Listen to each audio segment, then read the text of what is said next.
Good morning, everyone. Welcome back to my daily journal series. It's going to be interesting to see this Sunday what I see.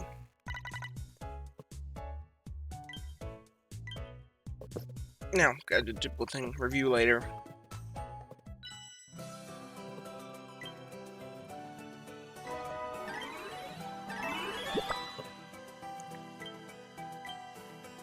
Let's see, how many leeks am I going to be up to after a full inventory off of each of these Pokemon? So the goal is 315 leeks overall. We're not quite there yet, though. Went to bed last night with about 270 in the bag. So we're looking to gain like 50-ish. 45 to 50. Ooh, good job, Ditto. No oil there. Okay, let's see. No new news. 309. Oh, wow. I may actually be able to swap in... I'll swap in my Gengar for a little bit. Because it looks like we're gonna get the 315 pretty easily before the end of the day. Given that the Ditto can swap out for my Gengar. And you know what? I think the Quackle actually produces less leaks right now than the Ditto and the Doug Trio. So I'm gonna swap out the Quackle as well. Just trying to get a little extra push right at the tail end with my other Raichu. Especially with the health bonuses off of these other Pokemon. The Doug Trio should be able to get those last, like, 6 leaks that I need. At least that's the hope. Okay.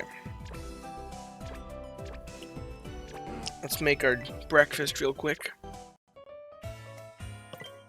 It's gonna be kind of sad to see because, man, I can't really do anything good right now.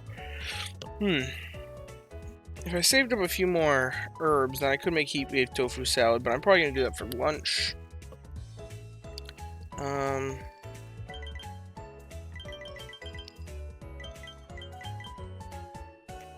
So I'm gonna make all of you sad who are big into meals in this game, because I'm just not trying on the meals that much right now. Oh, great, a crit. Ooh, that's the biggest Sunday crit you'll ever see. Ooh, the fancy apple salad leveled up to level 38. Such a power spike, guys. I mean, I'll take free strength any day, but it's not a whole lot. Looks like we're probably going to end out the week at about Master 1. Pretty good for not really trying. Most of the week I ran Doug Trio and Quackable to build up those leaks. Eventually ran the Ditto.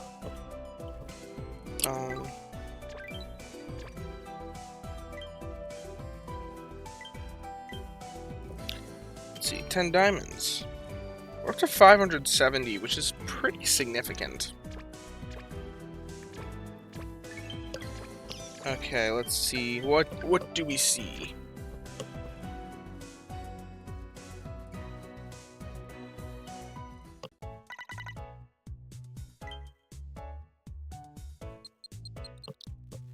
Barely made that 100 sleep score.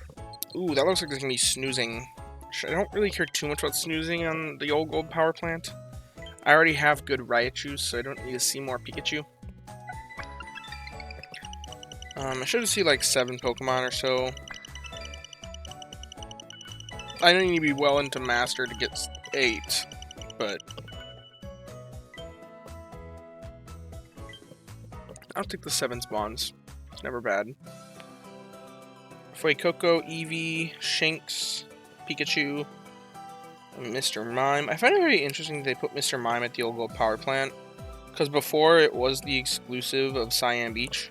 So putting it here has made it not an exclusive anymore, which I find bizarre. I feel like every island should have at least one exclusive Pokemon, so that if you want to hunt that Pokemon specifically, you have to go there.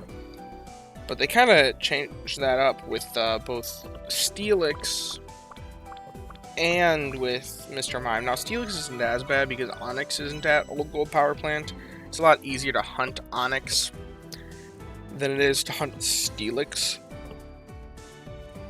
But it's still kind of weird. Now, of these Pokemon here, I think the one I'm most interested in is the Eevee.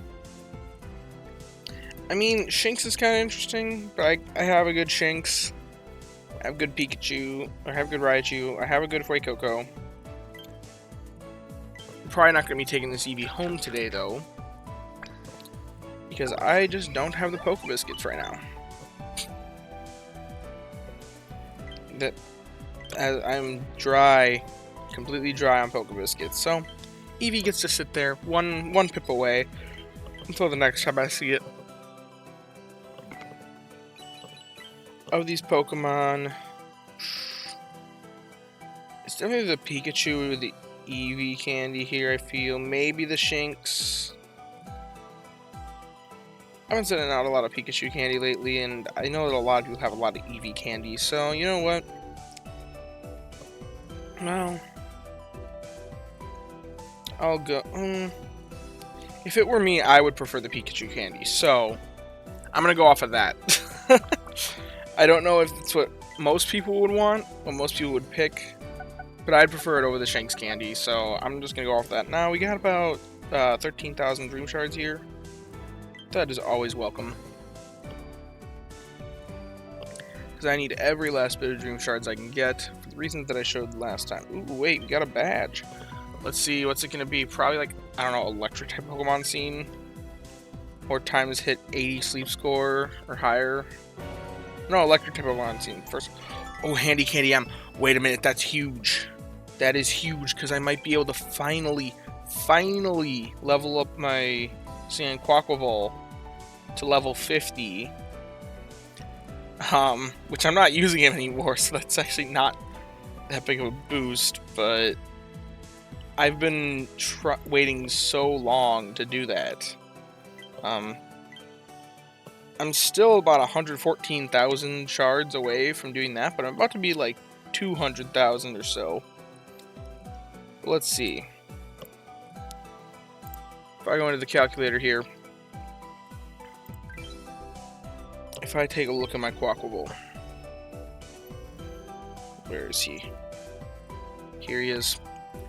He's level 32. He's 183 away. I've got 331 candies, and then 82 Handy Candy S. Well, 4 Handy Candy M first, and 82 Handy Candy S. We can make it. We can make it to level 50. Now the question is, can I get away with using less Handy Candy S? Yes, we can. You can get away with just using 76. Okay. Let's do this. You guys get a chance to see it right here.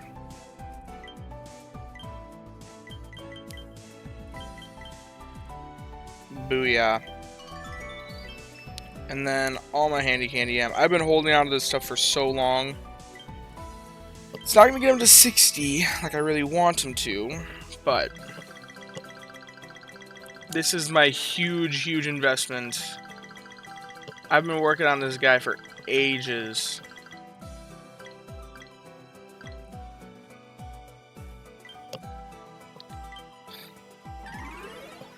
There we go, everybody. Now the Quaquaval's got helping bonus. That was a huge jump in RP for him, I bet. Going from level 32 to level 50. Whew.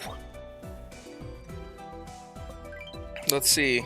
Right now he's below the Butterfree and above the Meganium is where he was. After this investment, he is below my Golem and above the Flareon. So he used to be way down here. Now he's way up here. Yeah. He's pretty good. He's pretty good. Now we only need Let's see, how many more until our ultimate goal of 60? Let's see. This is going to just make me sad, probably, because it took me so long to get him here. So let's see. Now I've only got 6 Handy Candy S. He is 1353 XP away. 0 Handy Candy M's, 6 Handy Candy S, level 50, that far away. Oh, would you look at that, people? We need 842 candies, or 21,000 experience. Whew. That's going to take some time. Let's see if we're to try and sleep that off. 21,491. If we have a perfect sleep. I don't know why I needed to plug that into a calculator, because I could have done that in my head, but that's 215 nights of perfect sleep. So in a year we could have him. Level 60. However, we're going to be putting in candies into him, so it'll be faster than that. But yeah, I also kind of wanted to discuss a little bit my strategy for next week, the upcoming week. I've kind of gone over it with you guys before, but I want to clarify it just for the last night before the before the Halloween event. Now, Halloween, I'm not too excited for. It's kind of cool. Don't get me wrong, but the ghost buffs are not all that strong, and the boosted spawns are ones that I'm not particularly interested in, unless Mimikyu happens to be really, really good. Now, Mimikyu could be really, really good, but even if it is, I don't really have the skill seeds to be spending on another single stage skill specialist. So, even if it's powerful, I've got plenty of power in other ways in my account, so I'm not really intending to go ham for this event. However, I still wanted to do a little bit of prep, maximize a little bit the extra candy, because, you know, I have a Gengar that's got XP gains down. It's currently like level 53. And if I can get it to level 60, then it opens up the door for more mushrooms, which can be pretty powerful, especially since there are some meals that take like 17 mushrooms, or the newest one that's a high tier curry takes 23 per meal. So I would like to see him get to that level 60 to get those extra mushrooms. So the extra candy boost and the extra spawns from that are pretty nice. But I don't think it's worthwhile spending a good camp ticket on it. The good camp tickets are pretty expensive. And on the premium pass, you only get 1 per month. So, yeah. So, event bonus. This is the boosts that they're giving to ghost types. I've already had it plugged in. To kind of figure out where I should land after the week is over. Now, I've only got a 60% island boost at Greengrass. I decided a lot of players I know went to Greengrass this week to get that extra 5%. But I'm working on building up my old gold power plant percent bonus. So, like, between these two, Greengrass probably would have helped for the Halloween event, but like I said, not too interested in the Halloween event. Well, this is the plan that I made. Gengar, Banette, double Raichu. Can't go wrong. I could pivot and change things if I happen to get, like, if I get Ice Berry, then I'll probably swap out this Raichu for, say, my Walrein. Like, that's a pretty easy decision to make. I'm flexible. However, it's actually not too far off from being... What was the other one? He's got 55k versus my Raichu. That was this Raichu. Okay, 33. Yeah, no, it's significantly. Or I think he's level 57 now, so I do have to adjust that. But yeah, he's significantly worse than the Walrein if we have Ice Berry. But we don't know what berries we're gonna roll, because I'm not willing to spend easy tickets on this one, either to force a meal type or a berry type. So whatever I get is what I get. And I'm kind of just like rolling with whatever I roll. So right now it's set to curries. I stockpiled up those leeks. We should hit the 315 before the end of the day. I'm not really prepping a berry bomb because I'm not going to get too many helps off of the berry bomb to do so. So I'm just going to try and run a bunch of ghost types over the night to make it so that I get a little mini berry bomb tomorrow morning when I wake up, which is probably just going to be like whatever's in their inventory is what they drop. And having favored berry should be pretty good. I'll probably also have my level 60 Raichu, because even though it's not guaranteed to be favored, It's gonna be pretty strong, just because it has high level berries, because it's my only level 60 Pokemon in my account. I just realized it says level 57 Gardevoir here, but I think, yeah, my Gardevoir is actually level 58 now. And it doesn't make that big of a difference, but it's kind of interesting. So, but yeah, I just plugged these in for going the day and night. That's not necessarily 100% realistic, especially because in the day, I'm probably going to swap them depending upon what I want for meal. If I roll desserts, then this is perfect. Desserts and drinks, I just get the ginger, the apples, and the mushrooms that I need for the sake of making Neroli's restorative tea. It's just a gimme for me. It's level 56 meal, very powerful, 35 ingredients. If I happen to roll curries, then I want to swap the Gengar out during the day. I believe was the one that I decided on. No, maybe not the Gengar. This Raichu out for a Golem. Because my Golem makes a lot of potatoes. He's not the best Golem in the world, but he's got pretty good stats. And Golem itself makes a lot of potatoes anyway. So, he makes enough for the meal. This is probably the weakest option that I have if I roll curries. 2.2 million. I think the Raichu was significantly stronger than that. Just because it's making a lot of berries as well. Yeah, 2.4 million even before he... Wait a minute. Oh, but it's assuming that I'm making the meal, which I'm not. So, that explains that. If I get the desserts, then that's 2.5 million. It's the strongest option.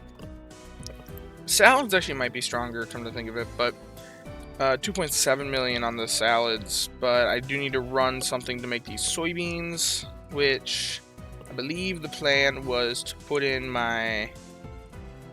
I do need the mushrooms, I need the ginger. I think it was to swap out this guy. No, not that guy. Wait, yes, it was that guy. Because now I can put in my Tyranitar, who makes just a little bit extra ginger to barely get me there, and some soybeans. And the idea is to only do this during the day, because I can run the powerful berry specialists at night, since the ingredient specialists get me enough during the day. So, me swapping the teams quite a bit should be pretty easy, with the Tyranitar being one of the Pokemon that I'll be swapping around, since Tyranitar is a specialist with the Charge Energy S. Even though this guy's got an energy recovery down in nature, he should be able to have plenty of energy. Charge Energy is... It pretty much always keeps the Pokemon topped off, so... I'm pretty excited for the event. I think it's going to be kind of neat. Getting anywhere from like 2.2 mil to 2.6 mil-ish in terms of how much Snorlax strength. That only adds me about well into Master 18, but for not really trying and not using a good camp ticket, I tried a little bit. I tried more than most people, but for me, this is very light attempts at doing well in the event compared to what I normally do. So, for me, doing this is like a easy event. Not really putting not too high of stakes. I think it'll be kind of nice to just have a nice, easy event where I've laid everything out. My Tyranitar might get to see some usage, which I always like because I like my Tyranitar. It's one of my favorite Pokemon on my box, honestly. Tyranitar's, I think it's a cool Pokemon, and I think this guy's got a lot of potential despite being ABC. And I actually have his level in here wrong. He's level 51. A lot of people would never even consider investing in this one because they see the ABC list and are just turned away. But I think there's a lot of power in it if you know how to use their ingredients wisely. And even if I get him to level 60, sure, he won't be making the soybeans that I need for this meal. But I can always just backstock those extra soybeans. And then it gives him potential for a stronger salad. Because making like almost 70 sausage a day. That's why even though I caught those really powerful errands the other day, I probably won't ever need to use them just because this guy makes a lot of sausage. So, I don't know. But, yeah. It's all fun. Anyway, if you have enjoyed, please do like and subscribe. I'll see you next time. Thank you.